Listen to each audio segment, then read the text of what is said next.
This paper is a preprint from Marc Johnson's group. So this paper is specifically focusing on cryptic lineages in the wastewater. So as a quick high-level overview, wastewater data is basically when we all poop and pee, we shed our waste through the sewer system. It all aggregates in a central location, a wastewater facility, where it gets processed and cleaned. At this facility, people can test the waste all in this big aggregate pool and see if it has COVID virus within it. Now, when they're segmenting out all the different viruses like COVID that are in the wastewater, there's going to be lots and lots of variants. And what they're finding is that some variants are persisting in the wastewater for a long period of time. And this is because people are actively shedding COVID in the wastewater, which means they have a long-term GI infection. So that's an infection of the gut.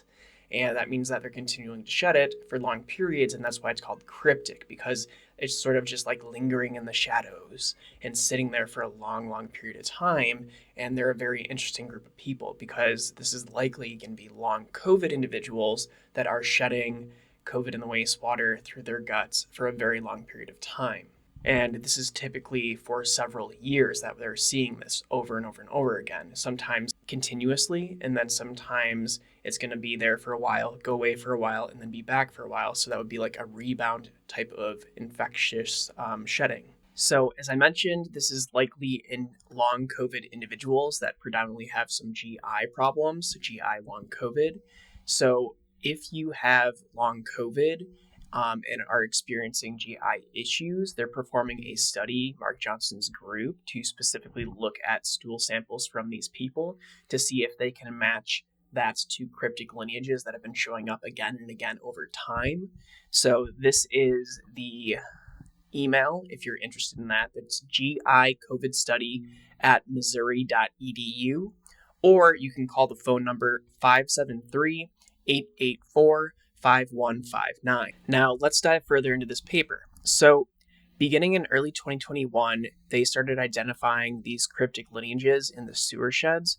These were unique and highly divergent lineages of COVID that were sporadically found, and they identified this using a sequencing strategy that's focused on the receptor binding domain of COVID. And because these receptor binding domain sequences did not match known circulating strains at the time, their source was not known and were then termed cryptic lineages. And to date, more than 20 cryptic lineages have been identified using this method. So what Marc Johnson's group did is they looked at all the COVID wastewater data sequences and screened for individual sequences within all the sequence wastewater data that contained certain combinations of mutations that they identified as frequently occurring in cryptic lineages, but not in contemporary circulating lineages.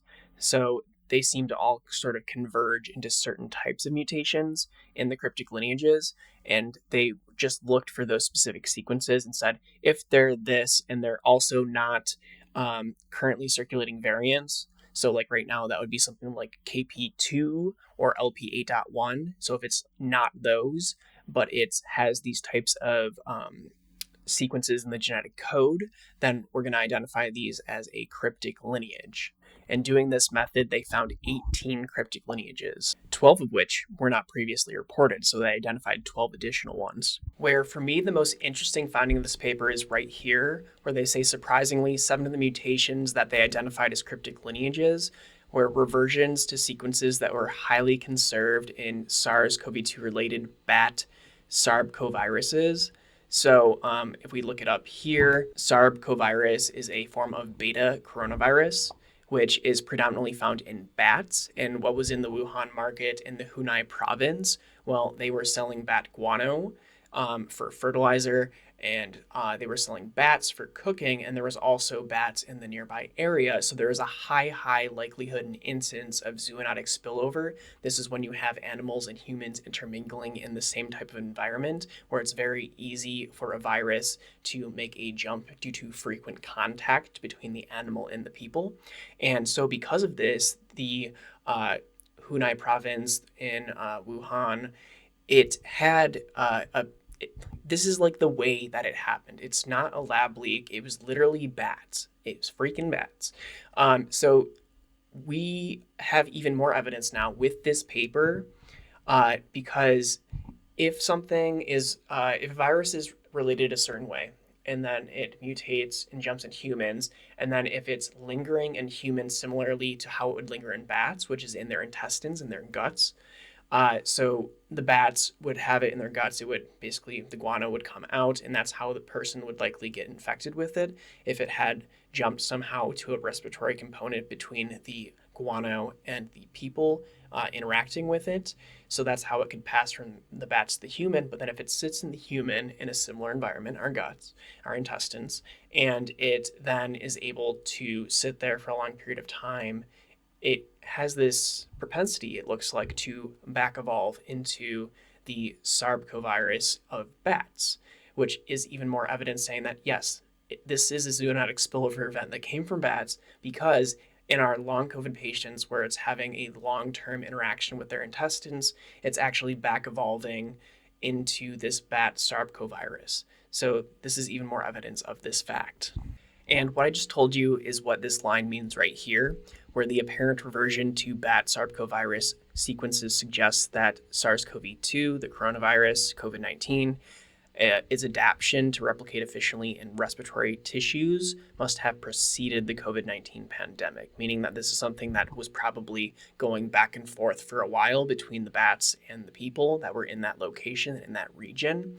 But once it had enough interactions with this and gained enough mutations, then it was able to do the S strain and the L strain of COVID that was initially in the the Hubei province in Wuhan. So basically, it was like a powder keg event where it was happening, and then all of a sudden it had human-to-human transmission.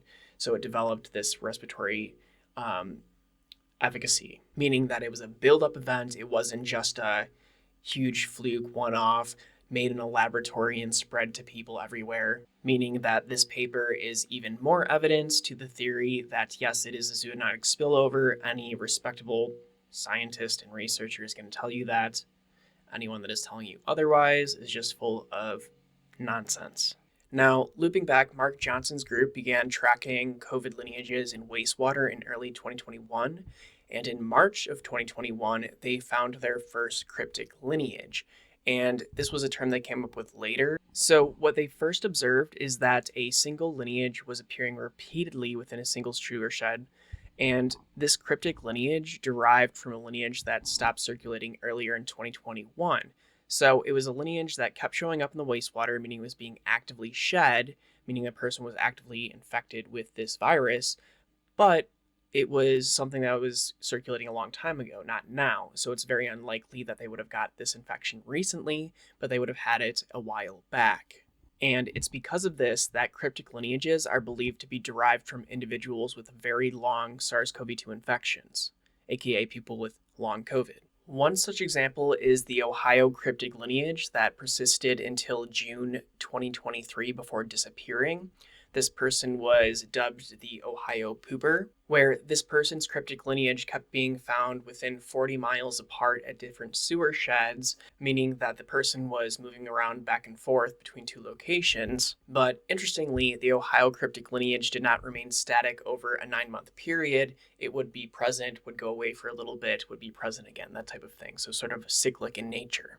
And while this person was never found, it's believed that the reason that the lineage disappeared, this cryptic lineage, is because the person likely passed away as an immunocompromised person. And this is all speculation, by the way. But this is what is believed to have happened, that it was an immunocompromised individual, someone with a suppressed immune system that couldn't fight off the COVID infection. They had it for a very long period of time, and then they passed from the disease. Now, an interesting question is then presented. So if this is occurring in singular individuals, how are we even able to detect this in the sewer shed system? Well, the belief is that because they're back evolving into more gut predominant GI infections of COVID, similar to the bat Sarbecovirus that they originated from, very likely originated from.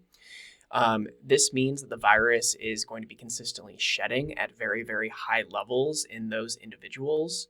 With the chronic COVID infection, the long COVID with the GI focus, perhaps even at 100 times higher levels in these specific individuals. So with all of those three things combined, the observation of cryptic lineages reverting to their bat Sarbecovirus ancestors, which has a GI focus, They're extremely high shed rates. We're assuming this because if it was just a normal shed rate, we probably wouldn't even detect it within the wastewater system itself.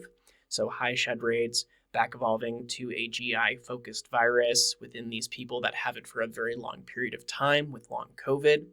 And the idea that these cryptic COVID lineages predominate in the GI tract itself all combine together to form the idea that perhaps the GI tract is where they are hosting themselves for the long term. And if you have long COVID and you want to participate in Marc Johnson's studies here, then you have to be 18 years of older and have current GI problems with a known COVID infection to participate. You would be filling out a short questionnaire and providing stool samples. The participation would take about 10 minutes. So if you're interested in participating, please contact GI COVID study at missouri.edu or call 573-884-5159.